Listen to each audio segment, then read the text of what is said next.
నిజాలు బయటపెట్టిన పోసాని కృష్ణమురళి అయితే ఆయన మాత్రం సజ్జల రామకృష్ణ ఏదైతే స్క్రిప్ట్ ఇచ్చారో అందులో ఉన్నది ఉన్నట్టుగా నేను అదే చదివాను అంటూ చెప్పుకొస్తున్నాను. అయితే అది విన్న తర్వాత ఇప్పుడు అందరూ కూడా మీరు జైల్లో ఉండడమే కరెక్ట్, ఎందుకంటే ఎంత మీకు స్క్రిప్ట్ ఇచ్చినా కూడా అందులో ఏది కరెక్ట్ ఏది తప్పు ఏది ఆలోచించకుండా మాట్లాడతారంటున్నారు. దానికి మీరేం చెప్తారు? సో మొత్తానికి వైసీపీ పార్టీలో ఓన్లీ పోసాని కృష్ణమురళి కాకుండా ఎవరైనా కావచ్చు, ముందుగా జగన్మోహన్ రెడ్డి నుంచి ఆమోదం రావాలి.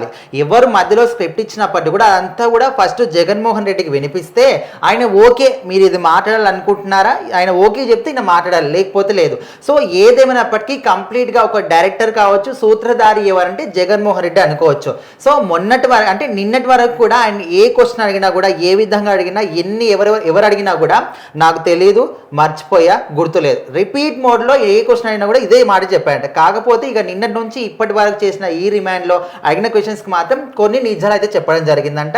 నేను ఎక్కడ ఏ ప్రెస్ మీట్లో ఎవరి గురించి మాట్లాడినా, ఏ సభలో మాట్లాడినా కూడా నేను ఒక స్క్రిప్ట్ ప్రకారమే మాట్లాడాను.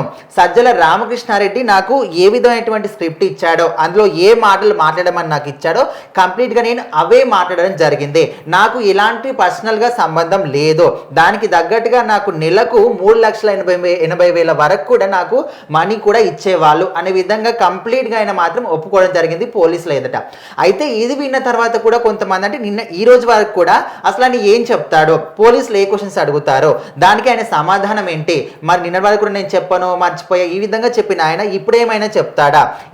ఈ రేంజ్లో మాటలు మాట్లాడిన వ్యక్తులు వాడు అంటే దాని వెనకాల ఎవరున్నారో వాళ్ళే చెప్పారా, వాళ్ళకి ఎవరైనా చెప్పారా అంటే ఇలాంటి వాటి కోసం ఎదురు చూశారు. సో మొత్తానికి ఈ నిజం ఒప్పుకున్న తర్వాత కూడా మళ్ళీ ఆయన్నే అంటున్నారు. ఎందుకంటే మీరు చెప్పినట్టు ఇక్కడ మీకు ఏ విధమైనటువంటి ఎవరు స్క్రిప్ట్ ఇచ్చినా కూడా, మీరు ఎన్ని డబ్బులు ఇచ్చినా కూడా, డబ్బులు ఇస్తే ఎంత నీచానికైనా దిగజారుతారా? ఎందుకంటే పవన్ కళ్యాణ్ అన్నారు ఓకే, చంద్రబాబు నాయుడు అన్నారు ఓకే, నారా లోకేష్ అన్నారు సరే, కానీ వాళ్ళ ఫ్యామిలీ ఏమన్నది, భువనేశ్వరి గారు ఏమన్నారు, పురంధేశ్వరి గారు ఏమన్నారు, అదే కాకుండా రిపీట్ భువనేశ్వరి గారు ఏమన్నారు, అదే విధంగా అన్నా లేజినోవా ఏమన్నారు, వీళ్ళందరూ అసలు మిమ్మల్ని ఏమన్నారు? కనీసం నువ్వు ఎప్పుడు ఇంట్లోనే ఉండవు, మరి పిల్లలు ఎక్కడ నుంచి, డ్రైవర్ ఇట్లా దారుణ అంటే అక్రమ సంబంధాలు కూడా పెట్టాడు అనమాట. ఇవన్నీ చేసుకుంటూ వచ్చిన వ్యక్తికి అది నోరా డ్రైనేజ్ అనడం ఎలాంటి తప్పు.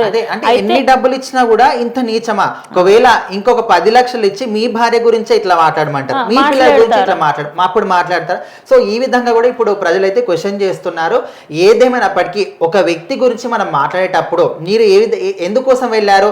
రాజకీయాల పరంగా మీరు వైసీపీ తరపున ప్రచారం చేయడానికి వెళ్ళారు. ఓకే, ఆ పార్టీని పొగుడుకోండి, ఇచ్చిన స్క్రిప్ట్ ఇచ్చే వాళ్ళైనా కానీ ఇదే మాటలు మీకు వేరే వాళ్ళు ఇచ్చి ₹1 కోటి ఇస్తాము, మీ పిల్లల గురించి ఇదే విధంగా మాట్లాడమంటే మీరు ఈ విధంగా స్క్రిప్ట్ రాసిస్తారా? సో మొత్తానికి వైసీపీ పార్టీ అంటేనే మొత్తం డబ్బుల మీద రాజకీయాలు జరిగేది. డబ్బుల కోసం వాళ్ళు ఎంత నీచానికైనా దిగజారుతాడు. ఇది కంప్లీట్గా ఒక ఎగ్జాంపుల్గా మనం తీసుకోవచ్చు. మరి ఇప్పుడు ఈ నిజాలు చెప్పిన తర్వాత ఇక్కడ సజ్జల రామకృష్ణారెడ్డిని కూడా ఇక్కడ రిమాండ్లోకి తీసుకొస్తారా, అరెస్ట్ చేస్తారా, లేకపోతే ఆయన వెనకాల కూడా జగన్మోహన్ రెడ్డి ఉంటే ఆయన కూడా తీసుకొస్తారా? మరి పోసాని పరిస్థితి ఏంటి? సో మొత్తానికి ఇవన్నీ కూడా తెలియాలంటే ఇంకా కొన్ని రోజులు ఖచ్చితంగా వెయిట్ చేయాల్సిందే. 14 రోజుల రిమాండ్ విధించారు కాబట్టి ఇప్పటికి ఇంకా 2-3 రోజులు అయింది, ఇంకా 11 రోజులు కానీ 10 రోజులు ఉంది. మరి ఈ 10 రోజుల సమయంలో ఇంకేం బయటికి వస్తాయో ఖచ్చితంగా వెయిట్ చేసి చూడాల్సిందే.